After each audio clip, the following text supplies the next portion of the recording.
Hello, I'm Brian Tracy.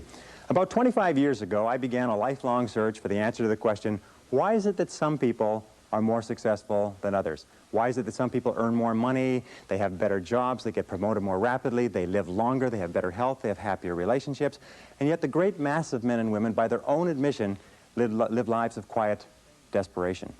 Well, I studied this over and over again. I traveled in over 80 countries on 7 continents. I have learned and spoken 3, 4 different languages. I have spent over 30,000 hours studying, and I've come to a very simple conclusion, that successful people are those who do things differently from unsuccessful people. I've also come to another conclusion, is that you or anybody can be far more successful at life or at anything that you want if you will simply learn how and practice it over and over again until it becomes a habit. Now, no matter what field you're in, no matter what field of endeavor, no matter what work, no matter what activity, there is one thing that all successful people have in common, is that they are good time managers. And the reason they are good time managers is because they recognize that time management is life management. It is personal management. I have never seen an example in the hundreds, thousands of biographies and autobiographies I've studied of successful men and women where the individual has not been well organized and efficient and valued and used their times well. Successful people, winners, use their time well. Losers do not. And in the next 60 minutes, 55 minutes, I am going to give you 21 of the very finest time management ideas ever developed. If you use these ideas systematically, you can increase your personal productivity by 2 or 3 hours a day.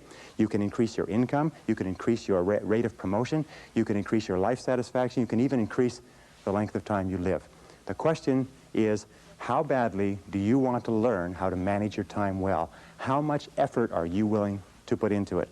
Because the key to time management is self-discipline. Probably the best way to put it is this, is time management is self-discipline in action, and self-discipline is the key to success. So let's get started right now with these 21 key ideas. The first idea, the most important of all, the core of time management, the axle around which the wheel of life turns, is goals. What are your goals? What is it that you want to be or to have or to do? What is it that you want to accomplish in the next 1, 2, 3, 4, 5 years? The top 3% in every field have goals. The balance of the population have either very vague goals or no goals at all. So the question you have to ask yourself is, who am I? Where am I going? What do I want to accomplish? And there are 3 major areas of goals that you have to think about. The first is your personal and your family goals. These are the reasons why you're alive. What do you want to accomplish for yourself and for your family? Write them down. Define them clearly. The second set of goals that you have to ask is your business, your career, your financial, your material goals. What is it that you want to accomplish in the external world? Where do you want to make your contribution? The third type of goals you have to ask about are your self-development goals. And in my estimation, your ability and your willingness and your tenaciousness in developing yourself is the key to accomplishing everything else. So here's 3 questions that you can ask. The first question is, what would you do? What would you set as a goal for yourself? What would you want to be or have if you just won $1 million in the lottery? What would you do if you just won $1 million? If you had all the time and money, you're completely free to decide to do anything you wanted. If you won $1 million, what would you do differently? Think about that. Hold that in your mind. The second question is, what would you do if you just learned today that you only had 6 months to live? What if you only had 6 months to live? What would you stop doing? What would you do more of? Who would you spend time with? Now, the answer to that question is very interesting because what it tells you is what you really value. What is really important to you? And what we have found is that self-esteem, satisfaction, happiness in life comes from getting your goals and your activities congruent with your values, with your priorities, with what you consider to be really important. Now, here's the third question. The third question is, what one great thing would you dare to dream if you knew you could not fail?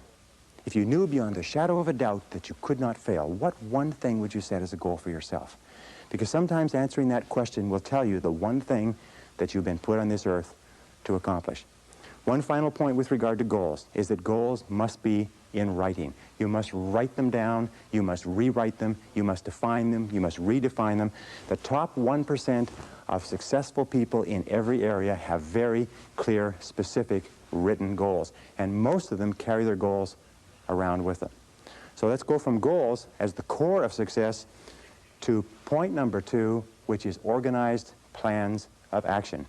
In an interesting study, or a variety of studies that have been done, they've come to the conclusion that organized plans of action are the key to all success. In fact, action without planning is the cause of every failure.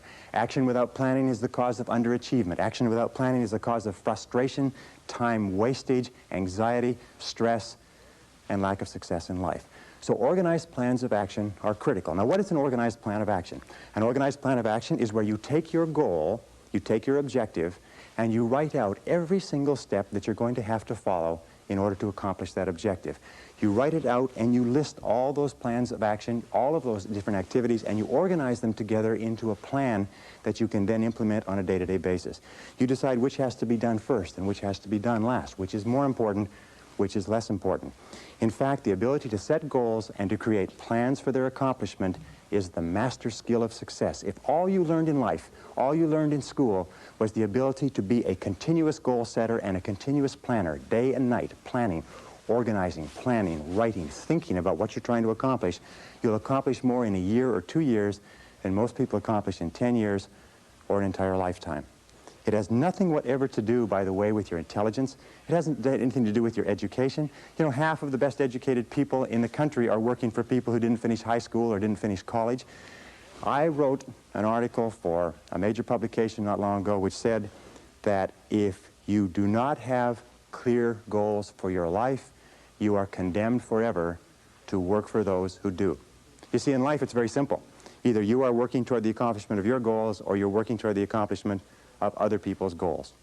Very important. Now, the third point in excellent time management is analysis. Make a list. In fact, it's been discovered that if you make a list before you begin any task or job, you will immediately improve your productivity by 25%. How do you make a list? Well, you make your list for the week, the Sunday or the Saturday before, and you make your list for each day the evening before. And you always work from a list. Now, why do you make it the evening before? The primary reason is if you make a list the evening before, the subconscious goes to work on your list while you're asleep. And during the night, the subconscious will solve problems and bring insights to you. You'll wake up in the morning with insights, ideas, intuitions, answers that will make your day more productive. Now, the second reason that you use a list is because if you don't have a list, it's like driving down the street in a car with no steering wheel. You just drift, and every bump, every interruption, everything that happens sets you off in a different direction. A list gives you a track to run on for the entire day. Another reason that you use a list is because with a list, you can analyze where you are. You can tell what is more important and what is less important. You can tell what is irrelevant, what can be delegated, what can be delayed, what can be put off. The most important reason for using a list, though, however, is this, is that when you use a list and you work down the list and you check things off, each time you check something off on a list, it gives you a feeling of accomplishment. It's been well said that happiness is the progressive realization of a worthy ideal. That happiness is the step-by-step accomplishment of the tasks necessary to accomplish a worthy ideal. And a successful life is based on a series of successful days, and a series of successful days is based on working on a list, one step at a time. Okay, now the fourth principle for effective time management is to set priorities. It's interesting, there are many people who have goals, vague or clear. There are many people who do make plans, but the biggest single problem in human life is setting priorities, determining what is relevant and what is irrelevant. And in setting priorities, an Italian economist named Vilfredo Pareto in 1895 came up with a principle which is called the Pareto principle. We call it the 80-20 rule. It says that 80% of the value of what you do will be contained in 20% of the things that you do. What does this mean? It means that if you make a list of 10 things that you have to do today, you will find that 2 of those things are worth all of the others put together. Now, the difference between highly effective people, as Vilfredo Pareto said, was that highly effective people work on the vital few versus the trivial many. The difference between the two is that ineffective people work on the trivial many. They work on things that are fun. They work on things that are easy. They work on little tasks, fun tasks, irrelevant tasks, but they keep putting off and delaying working on their major tasks. So the key to success is always be asking this question: what is the most valuable use of my time right now? What is the most valuable use of your time right now? I'm convinced that if all you did was organize your life and only work on the most valuable use of your time, That alone would be enough to make you an effective, efficient person. That alone would be enough to increase your productivity, your performance, your profitability, your rewards by 10, 20, 30, 40, even 50%. So always before you begin, ask yourself, is this the most important thing I could be doing? Is this my top priority task? Does this give me the highest payoff? Is this the most valuable use of my time? Now here is one simple test with regard to value. Ask yourself, in approaching any task, is what impact will the accomplishment of this task have on my future? The futurity of decisions is the key to measuring the value. Most people spend as much as 80% of their time dealing with the problems and difficulties of the past, and only 20% dealing with the opportunities of the future. But successful people are always saying, what impact will this have on the future? Important tasks will always have an impact on the future. Unimportant tasks will only have an impact on the present and maybe even the past. So I say, what is the most valuable use of my time right now, and what impact will this have on tomorrow, the next day, and the future? It's one of the key ways to keep on track with regard to priorities. The fifth key idea in time management, which I am a fanatic on, is concentration. Concentration, concentration. Many people come to me in my seminars and they say, well, I never learned how to concentrate. I can't concentrate. How do I learn to concentrate? Learning how to concentrate is absolutely essential to success. As a matter of fact, it is impossible for you to accomplish anything worthwhile in life without the ability to concentrate single-mindedly on one thing at a time and stay with it until it's complete. In fact, time and motion studies have shown that if you start a task and you put it down and you come back to it and pick it up and start it and put it down and come back to it and pick it up, that it will take you as much as 500% of the necessary time to do a task than if you picked it up and carried it through. Alec McKenzie, great time management expert. Alec McKenzie calls this single handling. Once you have made a list of what you have to do, organized your goals, determined the highest and most valuable priority, then pick the most important thing and begin working on it and stay with it until it's finished. Now people say, well, if I stay with this task until it's finished, I won't get anything else done. That doesn't matter. If it's the most valuable thing that you have to do, it's the most important thing that you could be working on. Now it's a wonderful thing. When you concentrate and work intensely on an important task, it gives you a feeling of energy and enthusiasm. When you complete an important task, your self-esteem goes up. You feel like a winner. You feel great about yourself. But if you work away on low priority tasks, even if you complete them and do them well, you don't get any bang for the buck. You don't get any excitement or thrill from doing something that's not important. As a matter of fact, most stress, anxiety, frustration in the world of work today comes from working very hard on irrelevant tasks. Benjamin Trigo said, if it's not worth doing, it's not worth doing right. And I think it was Drucker who said, the very worst thing in the world is to do very well what need not be done at all. So concentrate single-mindedly on one task at a time. Do first things first, and do things one at a time. Now here's a very simple system that you can use for the first 5 points that we've talked about: goals, plans, priorities, analysis, concentration. It is the ABCDE method. A is the things that you must do, top priority. B is the things that you should do, second priority. C is the things it would be nice to do if you got all your A's and B's done. D stands for delegate, E stands for eliminate. So when you make a list, the first thing you do is you ABC all your list. A, what you must do, B, what you should do, C, what would be nice to do, and then delegate and eliminate the others. With goals, what you do is this: you make a list of all the things you'd like to accomplish in the next 1 to 5 years. And then you go down the list and write ABC. What you'd love to do, what you'd like to do, what's not that important.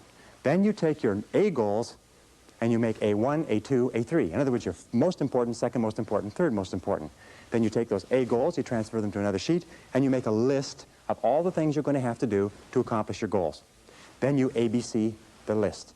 And you say, what are the things you have to do? What are the things I should do? What are the things that would be nice to do to accomplish my goals? And then you put those into the goal list, and then you structure and schedule what you're going to do and implement. This is called the 6-step method. Choose your goals, set priorities. Choose your activities, set priorities, schedule, and implement. If you just do that on a day-to-day basis, that alone can make you a great, great success in life. The 6th key to time management is deadlines. Deadlines and rewards. Now, psychologists have discovered that 85% of the reason that you or I do anything is because of what we expect to happen as a result. We call this consequences or logical consequences.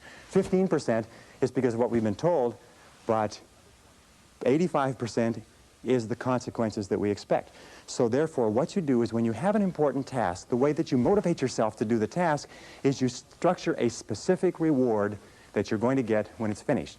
Let me give you an example. Sometimes people are very uneasy about making telephone calls, especially salespeople, so they put it off and they procrastinate. What we encourage them to do is give themselves a reward every time they make a phone call. Put a cup of coffee next to the phone. Every time you make a phone call, give yourself a sip of coffee. Take a cookie and break it up. Give yourself a piece of cookie.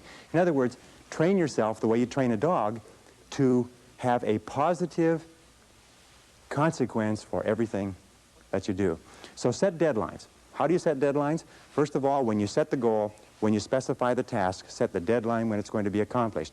Always set the deadline with lots of room to spare, and always try to finish before the deadline. Tell other people that you're going to finish by this deadline. Promise others that you'll have your work done. It's a powerful way to act as what is called a forcing system. A forcing system is something that motivates you to stay at it. Because if you don't set a deadline and give yourself a forcing system, you fall into the trap of what is called Parkinson's law. Now, Parkinson's law says that work expands to fill the time allotted for it. That if you have 2 hours of work to do and 8 hours of time, you will stretch that work over 8 hours. Parkinson's law also says that work contracts to fill the time allotted for it.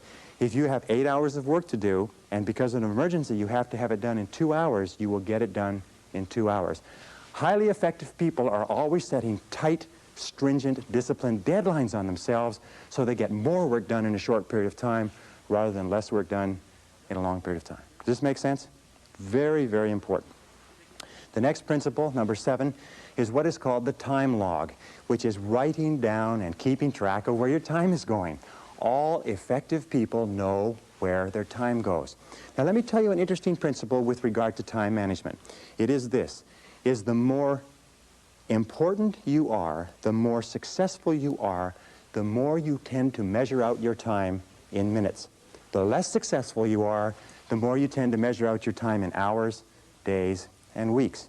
The average person thinks of terms of morning or afternoon. The above average person thinks of hours. The successful person thinks of half hours. The very successful person thinks in terms of minutes. They allocate their time carefully. Now the only way that you can do that is what? Is you've got to keep track of what you're spending your time on. 60, 70, 80% of people are not aware of how they spend their time. They think they spend a lot of time in meetings. It turns out they spend a lot of time socializing. They think they spend a lot of time working on reports. It turns out they spend a lot of time on the telephone. They think they spend a lot of time doing important jobs. It turns out they spend a lot of time wasting time. So keep a time log, or just keep a sheet, and whenever you have a chance to look at your watch, write down what you're doing at the time. Or have somebody else watch what you're doing and feed back to you how you're spending your time. And then you have to ask, is how I'm spending my time consistent with my major goals, my top priorities, my high payoff tasks? And you'll find that it's not. And you'll also find that you feel frustrated and you feel stressed if you are not working your time on the things that you're supposed to do. So keep measuring your time, logging your time, analyzing your time. How am I spending my time? Am I spending my time on the things that are important to me? Am I spending my time on the things that give me a big payoff? And if you're not, keep adjusting and modifying your schedule. A very interesting point with regard to the time log is that self-discipline is critical. You've got to discipline yourself, and you've got to measure and analyze your time every single day, or you slip off it again. The next principle is the principle of procrastination. Overcoming procrastination is absolutely critical, but there's two kinds of procrastination. There's positive procrastination and negative procrastination. Positive procrastination is when you procrastinate on doing low priority tasks. It is when you procrastinate on doing things that do not contribute very much to your major goals. Negative procrastination is when you procrastinate on what is called your most important tasks. Now there's an interesting point, is that their tasks are either urgent, which means they have to be done now, or they are important, which means they don't have to be done now, but they have a very high impact on your future. We have a natural tendency to always do what is urgent rather than what is important. Important tasks are seldom urgent, and urgent tasks are seldom important. So you overcome procrastination with a very, very simple method. It was developed by W. Clement Stone when he was a young man.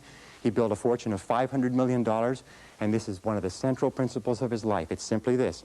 Every morning when you get up, Say over and over to yourself, do it now, do it now, do it now. I do it now, do it now. Whenever you have this tendency to procrastinate, program your subconscious mind with this automatic conditioned command, do it now, do it now, do it now.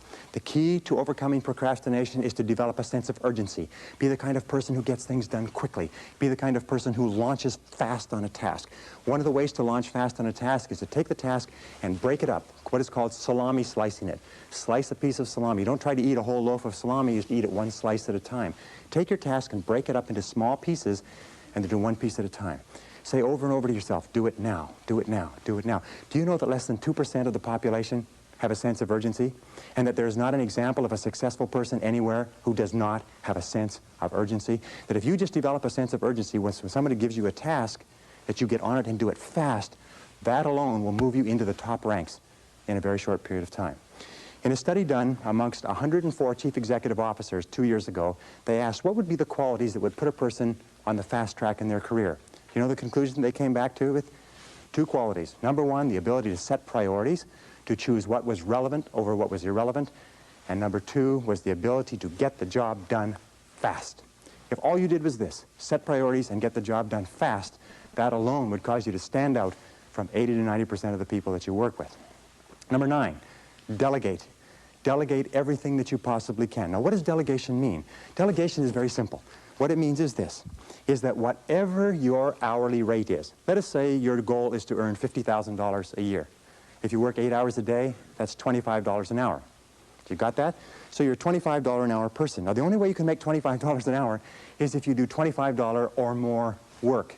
And the only way you can do $25 an hour or more work is if you take anything that can be done by anybody who earns less than you per hour, 20, 15, 10, 5, and so on, and delegate, outsource, have somebody else do it. The most valuable resource in the world today is productive time. And do not waste your productive time dropping off laundry, getting your car washed, mowing your lawn, cleaning your house. Do not waste your productive time doing things that you can hire people to do for $5 or $10 an hour. Use your productive time on tasks that are more expensive, of higher value. Delegate everything that you possibly can. In fact, its general conclusion is this, is that if you cannot delegate, if you cannot get other people to do things of lower priority for you, you cannot grow, you cannot develop, you cannot be successful. You may be successful running a shoe shine stand, but that's about the limit of it. Delegation requires one key word, clarity. Clarity. The reason people don't delegate is because they've delegated and other people have dropped the ball. But the major reason why people don't fulfill the task that you've given to them is because of lack of clarity. So when you delegate, here are the keys. First of all, think through what you want done. Write it down. Second of all, pick the right person to do it. Don't give a major task to an incapable person. Third of all, make it crystal clear what you want done and when you want it done. And fourth of all, check, review, inspect, keep on top of it to make sure it is done on time. Never assume that anything will be done on time. I read something years ago, a great sign. It said that assumption lies at the root of all foul-ups. Never assume that anybody or anything will be done on time unless you check on it yourself. Okay, the next principle, number 10, is meetings. Meetings are an absolutely essential part of human life. We spend 75% of our time outside of our home and inside our home communicating with other people. It's absolutely essential that we meet. Meetings are very, very productive uses of time, but 50 to 70% of meeting time is wasted. I read a statistic recently that says that the average person spends 3 to 5 years of their life in meetings. The average business person spends 25% of their day in meetings and is wasting more than half of that time. So here are some of the keys to using meetings as an effective business tool. Number 1 is have a purpose for a meeting. Make sure that it's crystal clear at the beginning what the purpose of the meeting is. If you are the person organizing the meeting, when you start the meeting, you say the purpose of this meeting is. And if you are not, when you sit down, you ask the person who is chairing the meeting, what is the purpose of this meeting? You look upon a meeting as an investment. Take the time, the dollar value of the time of each of the people at the table, and look upon it as an investment of that many dollars in time. Best way to save time in meetings is what? Is don't go at all. If you can possibly avoid a meeting, don't go to it. If there's no need for you to be there, get the report on what happened later. Second thing we do when you do go to meetings is make sure that there's an agenda. An agenda is like a list. It's a track to run on. If the chairperson doesn't have a list, offer to put together a list or an agenda for them. Even if you just write it out and photocopy it, it's better than no list at all. Deal with the most important items first. When you have finished your contribution, ask if you can be excused. And start and stop the meeting on time. Now, what's the biggest time waster in meetings? In my estimation, it's two things. The meeting goes off track and the conversation becomes irrelevant. Or second of all, people wait until the latecomer shows up. So here's the basic rule with meetings, is always assume that the latecomer is not coming at all and start the meetings punctually. Start and stop the meetings at the specified time. Say the meeting will start at 8, end at 9, and at 9 o'clock, wrap up the meeting. Fair? Okay, that's how you handle meetings, and there's a lot more to it than that, but your skill, your ability to work well in meetings is a critical part of good time management. Number 11 is interruptions. The biggest single time wasters in the world of work within the office are interruptions, and the two major types of interruptions are telephone and walk-in visitors, people that just drop in to socialize and to talk to you. So how do you deal with these interruptions? Let's talk about the telephone first. The way that you deal with telephone interruptions is to remember this. When you were a child, the telephone was where you got phone calls from your boyfriend or your girlfriend. Today, we still are conditioned to have an irresistible urge to answer the phone. As a matter of fact, it's been demonstrated that you can get through to people on the phone that you could never get to physically, because people cannot resist answering a ringing phone. You have to discipline yourself to remember that if it's important enough, they'll phone back. So here's some of the things you do with telephone calls. First of all, have your calls held. Tell somebody you're going to be in a meeting, you're going to be working, and have all your calls held for 2 or 3 hours, and then phone back all at once. Second of all, with regard to interruptions, if you don't have somebody to hold your calls, do what I do when I work at home. I unplug the telephone. Now people say, well, what if it's important? If it's important, they'll call you back. Another thing that you can do if you can't stand unplugging the telephone is put on an answering machine and have the calls captured with an answering machine and then call them back at your own leisure. But don't be a slave to the telephone. The next principle with regard to interruptions is people. Most people are time wasters. That's the basic rule. Most people are time wasters. They waste your time, they waste their own time, they waste other people's time, and you have to be alert to it. So when a person comes in and they want to talk, they drop in without notice. The very fastest way to get rid of a person is to stand up when they walk in. If you stand up and stay standing up, they won't sit down. And you can lead them out by saying, there's one more thing before you go. And then just say it and lead them to the door. If necessary, and I've had to do this on occasion, a talkative person comes into my office, I get up and I start toward the door and I say, I was just leaving, and I leave, and the person follows me out and goes on somewhere to bother somebody else, and then I go back into my office. If people call and say, have you got a minute? Say, no, not right now, could it wait till this afternoon? You know what they'll say? They'll say, sure. And 90% of cases, they'll forget why they came in the first place. So control interruptions. The interruptions and the ringing telephone are two major sources of stress in the world of work. Now, another key management principle, and in management, in time management, in personal management, this is essential. It's what is called key result areas. In other words, it is the key results that you have been hired to accomplish for your business. Even if you own your own business, you are still subject to key result areas. And the way that you find out your key result areas is you ask yourself this question over and over again. Why am I on the payroll?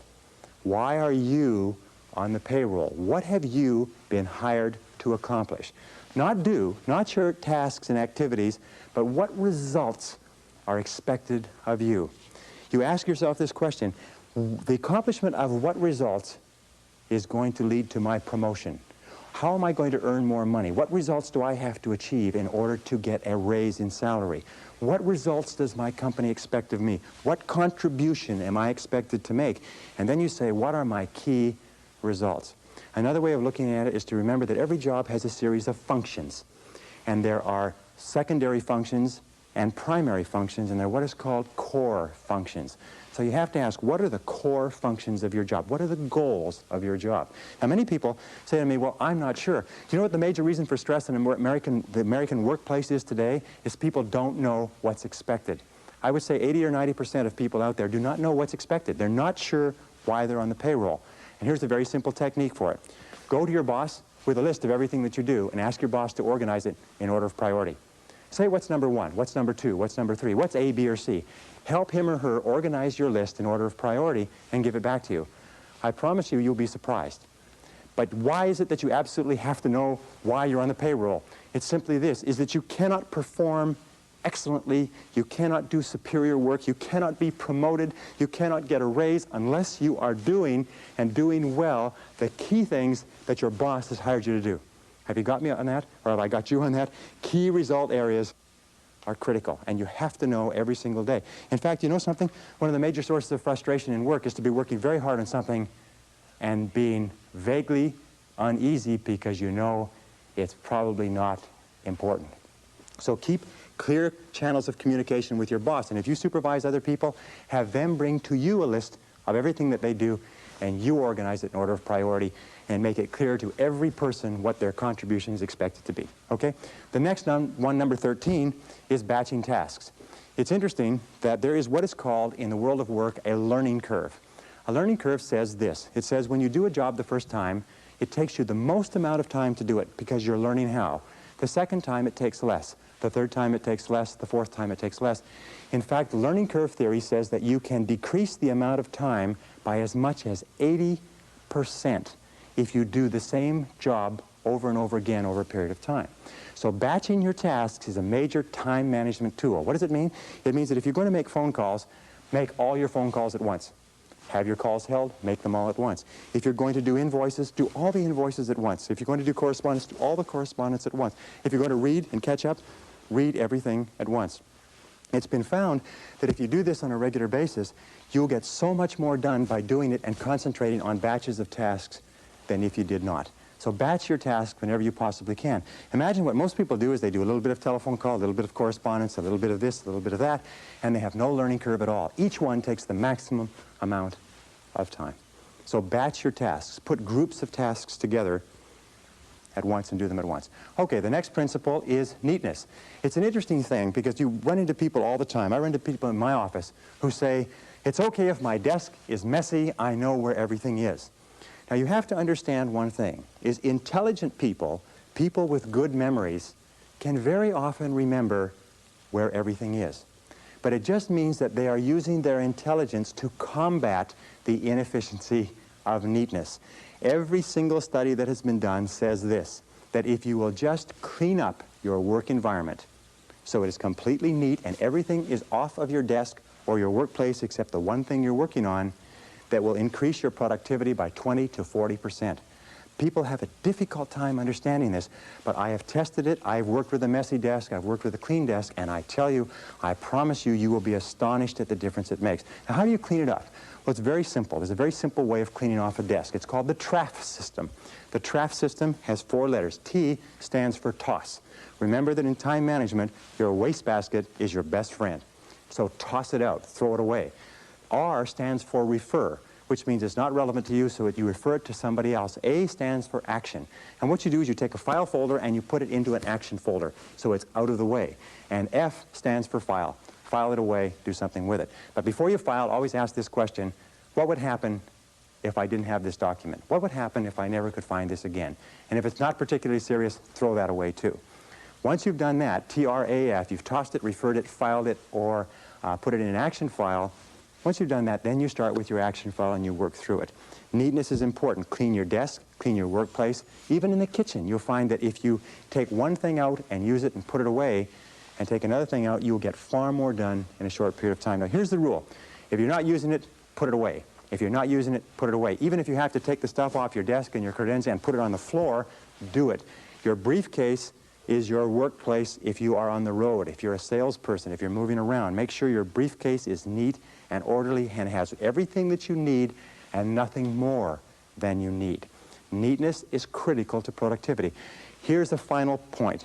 In a study that was done recently, 98% of senior executives said they would not promote a messy person, that they would not give a messy person greater responsibilities, that if you are messy, no matter how much you kid yourself, everybody around you concludes that you are inefficient, undependable, unreliable, and incompetent, and even if you do the job well, they think it's just an accident. So be neat. Stand back from your desk and look at it and say, what kind of a person would work at a desk like this? Stand back and look at your car. Say, what kind of a person drives a car like this? Look at your workplace, your briefcase. Look at your home and say, what kind of a person lives here or works here? and you'll find that what will come to you is messy, inefficient, incompetent, disorganized, and so on. Neatness is critical to time management. Number 15 is what is called getting chunks of time.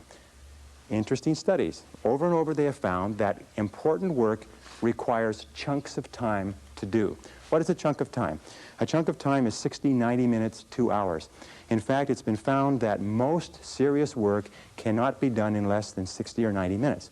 So when we look at the work styles of highly effective people, successful people, the ones who make the most money, the ones who graduate or are promoted the most rapidly, you find that they have developed a habit of cutting out blocks of time where they can work without interruption. Now here's an example. There's several examples that you can use. One of the examples, and one of the ways that I do it, is that I get up early in the morning. Sometimes I get up at 5 a.m. and I'll work for 2 or 3 solid hours. You can get an entire day's work done in 3 uninterrupted hours. As a matter of fact, again, we have found that it's impossible for you to do creative work and administrative work at the same time. If you have creative work to do, reports to do, proposals, anything that requires a sustained period of time to put together, you cannot do it at the desk when the telephone is ringing and people are coming in. You cannot do administrative and creative work together. You have to break them apart. In the office, you do administrative work and you cut away chunks of time for the important stuff that affects your future. One of the things that I do is I come into the office an hour early. I can clear off in 1 hour, I can do half a day's work. Another thing that you can do is stay at the office at lunchtime. Work at your desk. At lunchtime sometimes is the very best time to work. And by the way, if you work from 12 to 1 and then go out for lunch, you'll find that you can get in anywhere, that you don't have any wait, that you can get in and out and back to work quickly. A third is stay late. Sometimes just working from 5 to 7, you'll do an entire day's worth of work. By the way, with regard to travel, I travel a lot and more people travel by air. 1 uninterrupted hour on an aircraft, if you're properly organized with all of your work in your briefcase, is worth 3 hours in your office. So if you're going to travel, be sure that you take the work necessary so that you can work, if you like a workhorse once you get on that plane. I always try to sit next to a window. If you sit next to a window, you can bury yourself in your work. You have no interference, people are not walking over you, but you can get an enormous amount of work done on a plane. As a matter of fact, much of this course that we're talking about today was done on airplanes. Number 16 is to use what we call transition time. Remember this, is that you will always be paid in life for the value of your contribution. And if you want to earn more, you must learn more. And the most successful people are those who are continually taking in new information, continually learning more, continually taking every opportunity to keep current with their profession and to advance their knowledge. In fact, the knowledge in every single field today is doubling every 5 to 7 years, which means that whatever you're doing, in order to stay even, your knowledge has to double every 5 to 7 years. Now, it's simple to do this. The basic rule is this. You should or you must spend an hour every day investing in your own mind, investing in yourself. You must take an hour every day and read and study and take notes. If you're doing less than an hour a day, you're falling behind. If you do 2 hours a day, you put yourself on the side of the angels. Now, here's some of the ways that you can get this extra learning time, this extra working time, this extra personal growth time. First and most important of all is driving or traveling to and from work. If you drive, the average driver today drives 12 to 25,000 miles a year. That's the equivalent of 500 to 1,000 hours a year. And of course, if you're on the Los Angeles freeways, it's about 1,500 hours to 2,000. But that is the equivalent of 12 to 25 40-hour work weeks. That's the equivalent of 3 to 6 months of work weeks. That's 1 to 2 university semesters. You know, the average person, of course, is not you, because the people who watch videotapes like this are usually the cream in any organization or any society. But the average person sits there and listens to the radio all the time. You can become one of the best educated people in your profession simply by listening to audio cassettes, going to and from work, or to and from errands. Now, another very important part of transition time is coffee breaks. You know, the average person takes 2 coffee breaks a day, 20 minutes each, 40 minutes a day. 40 minutes a day times 5 days a week is 200 minutes. 200 minutes times 50 weeks a year is 10,000 minutes. 10,000 minutes is 166 hours.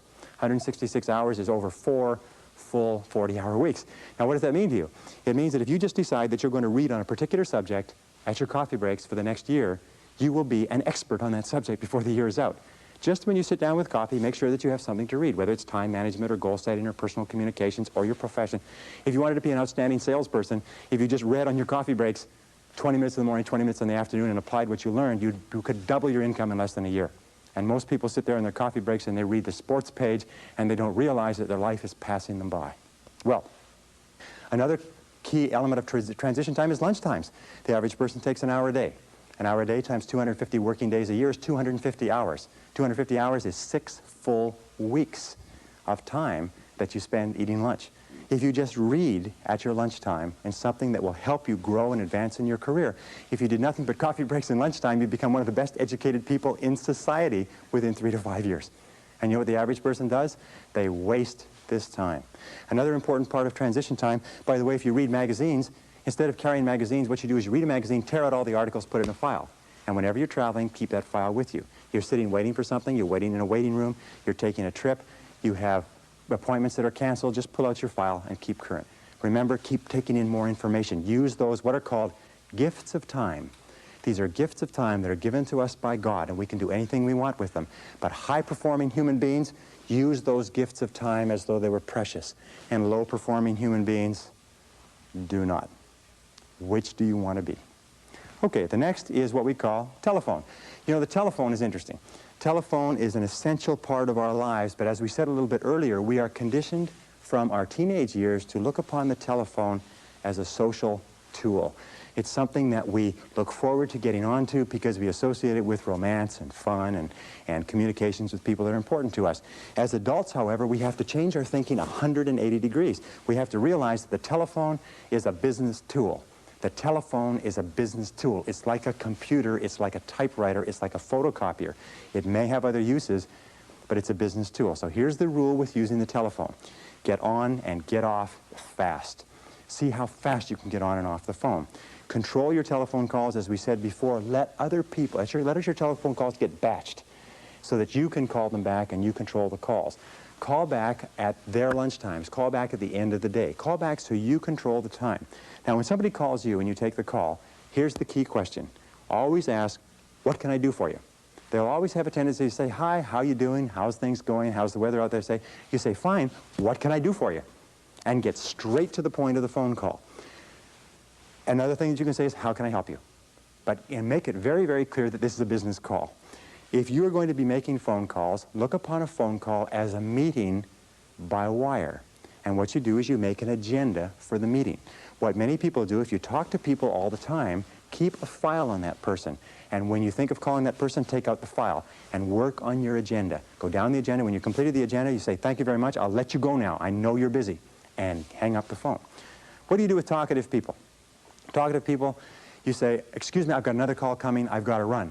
If that doesn't work, you say, my boss is calling me. If that doesn't work, hang up the phone in the middle of the conversation as though the phone line has been cut off. The person probably won't even pay any attention to it because they're so used to being cut off by other people. Remember this, is that people are time wasters, and the great majority of people have no goals, they have no priorities, they have no plans, they have no concern about becoming successful, and they think that you're the same. They think because their time isn't worth anything, that your time isn't worth anything also. So be very alert to that. By the way, one final point. When you have telephone meetings, keep good notes. I heard a very smart man say that the power is on the side of the person with the best notes.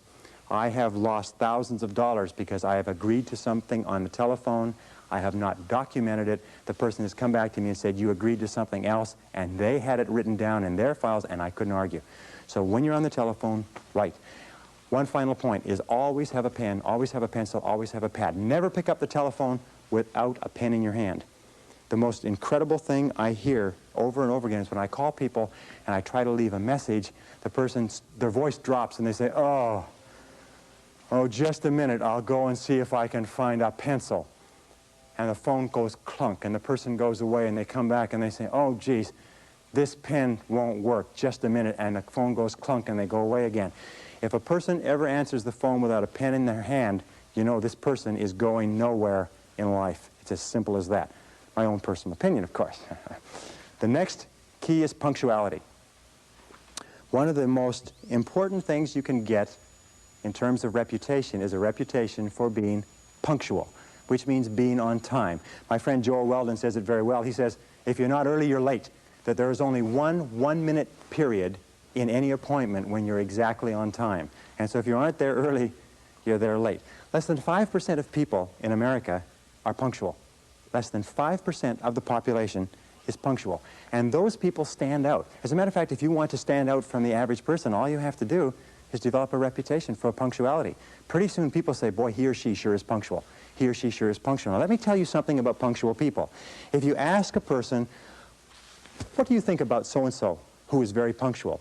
They will say, I think this person is more competent, more reliable, more dependable, more intelligent, more valuable, and more likely to be promoted and given greater responsibilities than the person who is late all the time. The person who is late all the time is considered unreliable, sloppy, undisciplined, a poor time manager, and not capable of greater responsibilities.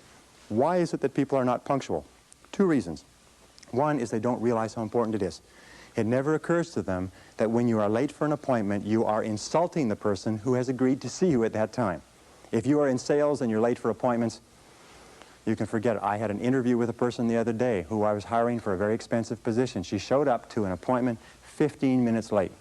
A person who comes 15 minutes late to the first appointment, the basic rule is this, is never hire a person who comes late to an interview. A person who comes late to an interview is sending you a flash. It's a signal that this person is unreliable, incompetent, undependable, and if you let them get away with it, you're in for trouble. Anyway, I'm just passing on that. Punctuality, coming back to that. Vince Lombardi of the Green Bay Packers had what he called Lombardi time, which meant 15 minutes early. If he said to his team, be here Lombardi time, that meant be there 15 minutes early. Develop the reputation for being punctual. And finally, one other thing is if you are a superior and you have subordinates or you have people working for you, reporting to you, don't keep them waiting. If you agree to see them at 3 o'clock, don't keep them out there spinning their wheels, standing around. It's one of the worst insults that you can do to people. And if I could just come back one more time, with regard to communications, you know one of the great time wasters in life, this is aside from the points that we're talking about, is lack of concentration, distraction, fatigue, is not paying attention. How many times have you had problems, serious problems, because you had a conversation with a person and they agreed to do something, or you agreed to do something, and one or the other of you forgot all about it, didn't remember it, wasn't paying attention, it wasn't done, it cost an enormous amount of money? How often does that happen to you? Paying very close attention is a powerful time management tool. If somebody comes in to see you, cut off all phone calls, close the door, clear your desk, and concentrate single-mindedly on a person. 10 minutes of concentrated conversation will clear up more than 1 hour of interrupted conversation. Pay attention, take notes. Now, number 19 is called work simplification. Do you know that at the turn of the century in the United States, it took 50% of the American population to feed, working on the farms, to feed the other 50% living in the cities. Today, it takes less than 3% of the farm population to feed the other 97% in the cities and half of the world besides. The reason for that is because of mechanization, systematization, simplification of the agricultural process. As a matter of fact, every great advance that has been made since the Industrial Revolution has been toward simplification. Always be looking for ways to do tasks faster, easier, cheaper, quicker, better. Always be looking for ways to do them faster. As a matter of fact, over and over again, individuals have put their careers on the fast track by finding ways to streamline existing processes. Now, here's a couple of other ideas which have been very useful to me in terms of getting more done in a short period of time. Here are the 6, maybe 7 key ideas. If you want to get more done in a given period of time, or if you want to get more done, period, you can do 1, you can work longer. In other words, you can spend more hours working. But that's not a great idea because your productivity starts to drop off and you start to make mistakes, which you have to come back and correct and so on. Number 2 is you can work faster. You can get more done within a short period of time. Number 3 is you can do fewer things but do more important things, do higher payoff tasks in the same period of time to increase your productivity. Number 4 is you can do things that you are better at. One of the qualities of leaders is that leaders, exceptional people, are always concentrating their time on doing what they do best. So ask yourself, what is it that I'm the best at? What is it that I do the easiest? You can sometimes dramatically increase your productivity simply by concentrating on where you're good. Another thing that you can do is make fewer mistakes. You know, there's an old saying that there's never enough time to do it right, but there's always enough time to do it over. If you make fewer mistakes, you will get far more done within a certain time, within that time period. And the last thing, which many people miss, is do things together. Teamwork. Putting a group of people together to work on a complex project can sometimes get the project done in 2 hours, whereas it would take another individual 8 or 9 or 10 hours. So do things together. Work as teams with other people.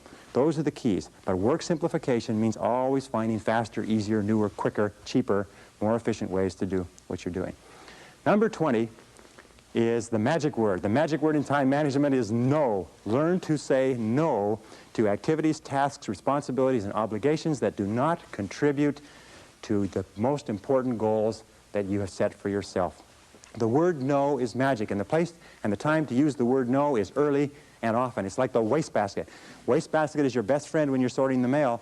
You know, the average person spends 8 months of their life sorting junk mail, reading through junk mail. Absolutely phenomenal, recent study. It's incredible how much of your life is taken up by people who ask you to do things and you do it because of a sense of obligation. Let me tell you, as I said to you before, most people do not value their time, so they don't value yours. Now, how do you deal with a person who you know, who you like, who you respect, who asks you to do something? Very simple. When they ask you to do something or work on a committee or take on a project, ask, especially if you have, and it's not if you're boss, but especially if you have control, is say, let me think about it and get back to you. There's an old saying that delay is the cruelest form of denial. If they press you for a decision, say, I cannot make a decision now, I have to think about it. And after you've thought about it for 24 hours, call them back and say, I've thought about it, I simply don't have the time. But thank you very much for thinking about me, and get on with the rest of your life. You know what Nancy Reagan says? Nancy Reagan says, just say no. Now, in time management, the word no is one of the most powerful of all words. It'll save you hours, weeks, months of working on projects that contribute nothing to your goals.